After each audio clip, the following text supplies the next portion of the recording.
여러분 안녕하십니까? 어느 지역은 지금 아침 시간일 것 같은데요.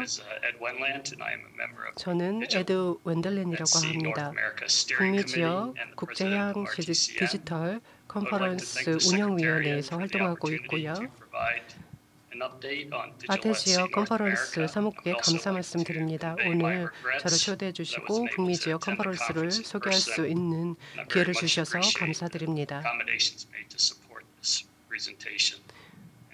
또 오늘 발표할 수 있는 기회를 주신 관계자분들께도 다시 한번 감사의 말씀드립니다.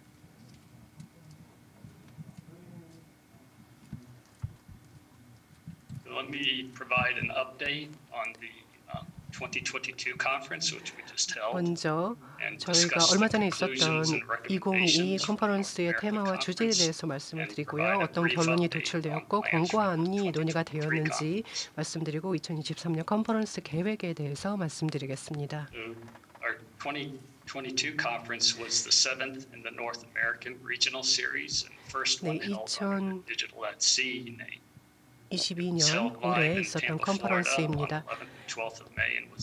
5월 플로리다 템퍼리에서 열렸고요. 정부 기관과 또 학계에서 참여를 해주셨습니다. 테마는 디지털 수로를 항해하기였습니다. 이 북미 지역에서 2019년 11월에 있었던 컨퍼런스 이후에 있었던 진전 사항을 주로 다루었습니다. 다양한 진척 상황이 있었는데요. 이에 관한 논의가 있었습니다. 상당히 공유할 만한 많은 소식들이 있습니다. 참여해 주신 연사분들을 소개해드리면요. 자카리에 아이엘라 사무총장님이 함께해 주셨습니다. 그리고 미 해양 경비대에서 해상 운송 체계팀의 팀장님께서 또 함께해 주셨습니다. 다음으로 저희가 논의했던 각 세션별 주제에 대해서 말씀을 드리겠습니다.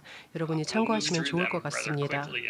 간략하게 몇 가지만 키포인트들만 짚고 넘어가겠습니다. 첫 번째 세션에서는 이 내비게이션의 계획과 이행 전략에 대해서 논의를 했습니다. 북미 국가들과 그리고 IHO가 중점적으로 참여를 해주셨고요. 북미 지역의 디지털화와 또 국제 이니셔티브의 조화를 강조해 주셨습니다.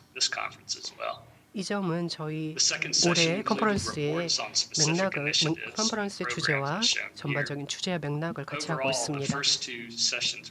전반적으로 1세션과 2세션은 이 내비게이션 이니셔티브를 주로 다루었고 어떤 일이 일어나고 있는지, 어떤 계획이 각국에 있는지, 이 계획의 장점은 무엇인지, 또 각 기관이 어떤 기여를 할 수 있는지를 논의하였습니다. 세션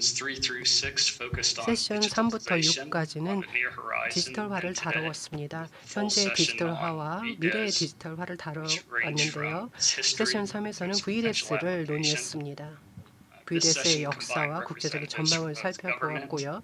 정부 기관 담당자들이 함께 참여해서 논의해 주셨습니다. 그리고 VDS 공급 업체들도 참여해 주셨습니다. 4세션은 미국과 캐나다의 이 내비게이션 아키텍처 등등을 다루었습니다. 캐나다의 수로국과 또 미국의 관계 당국이 함께 논의를 했고 회사 서비스에 관한 특히 회사 안전 정보에 관한 논의를 했습니다. 5세션에서는 알래스카와 LA 롱비치의 마린 익스체인지에 대해서 논의를 했습니다. AIS도 하나의 주제로 논의가 되었고요. 롱비치 항에서 대기 행렬 시스템을 조정을 했고 이를 통해서 어떻게 대기 행렬을 개선을 했는지를 볼 수가 있었습니다. 특히 미국 경제에 큰 영향을 미치고 있는 문제였기 때문에 많은 분들의 관심을 끌었습니다. 2021년 11월에 86척의 선박이 대기하는 상황이 벌어지기도 했기 때문에 상당히 심각한 문제였습니다. 그리고 연료 소비에 관한 주제를 논의하기도 했습니다. For those of you that ever served in the military, you're quite familiar with this. 서둘렀다가 기다려야 된다. 이런 용어를 군대에 복무해 보신 분은 다 알 텐데요. 이런 대기 상황이 저희 항만에서 많이 일어났기 때문에 하나의 주제로 다루었고요. 2022년 2월에 있었던 하나의 사건을 다루기도 했습니다. 6세션에서는 마스를 다루었습니다. 미국의 성급과 다양한 기관에서 참여를 해주셨고요. 또 기상 조건 모니터링, 그리고 미국의 노아, 미국의 해사 관계 당국 등 담당자들이 참여해 주셨습니다. 그리고 세션 7에서는 저희 컨퍼런스의 북미 보고서를 정리를 하면서 결론과 권고안을 도출했습니다. 이번 슬라이드부터는 결론을 말씀을 드리겠습니다. 시간이 많지 않기 때문에 중요한 부분만 말씀을 드리겠습니다. 정리해서 말씀을 드리면 컨퍼런스 내내 고위급 관계자들이 많은 열정과 관심을 보여주셨다는 점을 다시 한번 말씀드리고 싶습니다. 두 번째로 앞으로 해야 할 일이 많다라는 공감대가 형성이 되었습니다. 디지털화라는 목표를 달성하기 위해서 또 운항 역량과 서비스를 큰 폭으로 개선하기 위해서 아직도 해야 할 일이 많이 남아있다는 것이죠. 5번을 한번 보시면 현재 방대하고 다양한 이 4번인데요. 방대하고 다양한 지사통신과 위성통신 자원을 갖게 될 전환점에 우리가 서 있다는 점을 함께 공감대를 형성했습니다. 7번을 보시겠는데요. 새로운 제품이 이제 개발이 되면서 조화된 포트레이얼이 서비스를 제공하고 회사인들이 이를 효과적으로 사용하기 위해서 매우 중요할 것이다라는 결론이 도출되었습니다. 11번을 보시겠습니다. 우리가 기울이는 노력이 결실을 거두기 위해서는 회복력 있는 PNT 소스와 백업이 필요하다는 것이 확실하다라는 결론이 있었고요. 그리고 싱글 윈도우가 다양한 편익을 가져다 줄 것이고 효율성과 안전성을 높여줄 것이다 라는 결론도 도출을 했습니다. 저희 컨퍼런스에서는 9가지 권고안을 도출했습니다. 몇 가지만 말씀드리겠습니다. ILR을 통해서 저희 권고안을 또 받아보실 수가 있는데요. 2번을 먼저 말씀드리겠습니다. 국가 당국이 새로운 커뮤니케이션 자원을 과도기 계획의 일환으로 평가해서 가장 실현 가능한 제품과 서비스를 판단해야 한다는 권고안이 있었고요.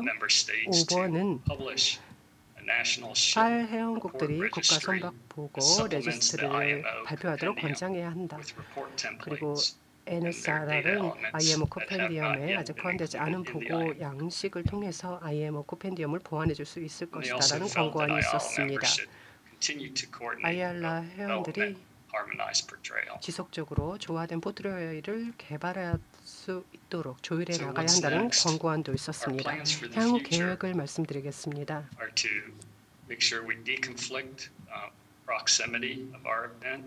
다른 지역의 컨퍼런스와 좀 시기의 차이를 두고 저희 북미 지역 컨퍼런스를 계획하고 있습니다. 너무 가까운 시일 내에 열리는 것을 피하고자 저희는 늦봄에 컨퍼런스를 개최할 예정입니다. 미국과 캐나다가 한 번씩 돌아가면서 개최를 할 예정이고요. 캐나다 선언 워크숍과 좀 더 긴밀하게 조율할 예정입니다. 그리고 멕시코도 다음 컨퍼런스에는 포함시킬 예정입니다. 2023년은 컨퍼런스가 약 4월경으로 예정이 되어 있는데요. 날짜는 미정입니다. 캐나다에서 개최가 될 예정인데 몬트리올로 잠정적으로 결정을 했습니다. 9월까지는 자세한 내용을 공유할 수 있을 것 같습니다.